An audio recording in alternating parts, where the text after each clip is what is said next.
ہمارے دیوبندیوں میں بدعت مارکیٹ میں بولو بھائی ہول سیل کے حساب سے ملیں گی آپ کو, سارے نہیں لیکن ریشو بہرحال بہت زیادہ ہے.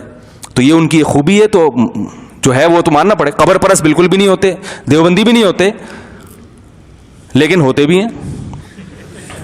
ملیں گے آپ کو مسٹنڈوں کی طرح بیٹھے ہوئے ہوں گے قبروں پہ.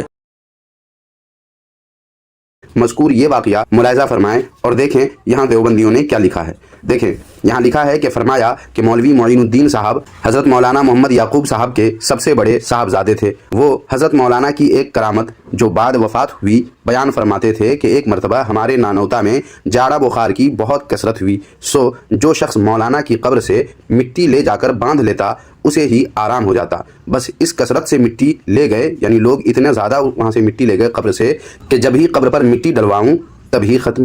کئی مرتبہ ڈال چکا. پریشان ہو کر ایک دفعہ میں نے مولانا کی قبر پر جا کر کہا, یہ صاحبزادہ بہت تیز مزاج تھے, یعنی بہت سخت مزاج تھے, تو اس نے کہا کہ آپ کی تو کرامت ہوئی اور ہماری مصیبت ہو گئی. یاد رکھو کہ اگر اب کے کوئی اچھا ہوا تو ہم مٹی نہ ڈالیں گے, ایسے ہی پڑے رہیو, لوگ جوتا پہنے تمہارے اوپر ایسے ہی چلیں گے. بس اسی دن سے پھر کسی کو آرام نہ ہوا. جیسے شہرت آرام کی ہوئی تھی ویسے ہی یہ شہرت ہو گئی کہ اب آرام نہیں ہوتا, پھر لوگوں نے مٹی لے جانا بند کر دیا. سامعین, قبر کی مٹی سے جاڑا بخار میں آرام, یہ تو دیوبندیوں کی زبان میں کھلا ہوا شرک ہے, کیونکہ شفا تو اللہ تبارک و تعالی سے طلب کرنا چاہیے تھا. قبر پہ کیسے چلے گئے دیوبندیوں؟ اور اس کے بعد ان کے صاحبزادے نے, جس کی قبر تھی اس کے صاحبزادے نے جو بات کہی اور جس طرح کی دھمکی دی, اس سے تو یہ معلوم ہوتا ہے کہ شفا خود صاحب قبر دے رہے تھے. جبھی تو جب دھمکی دی گئی کہ اب اگر کوئی صحیح ہو گیا تو پھر ایسے ہی پڑے رہنا, ہم تمہاری قبر پر مٹی نہیں ڈالیں گے اور لوگ جوتے چپل پہنے ہوئے گزر جائیں گے. تو پھر جیسے ہی یہ دھمکی دی, پھر کیا ہوا, لوگ اب اس مٹی کو اٹھا کر لے بھی جاتے ہیں تو بھی ان کو فائدہ نہیں ہوتا. مطلب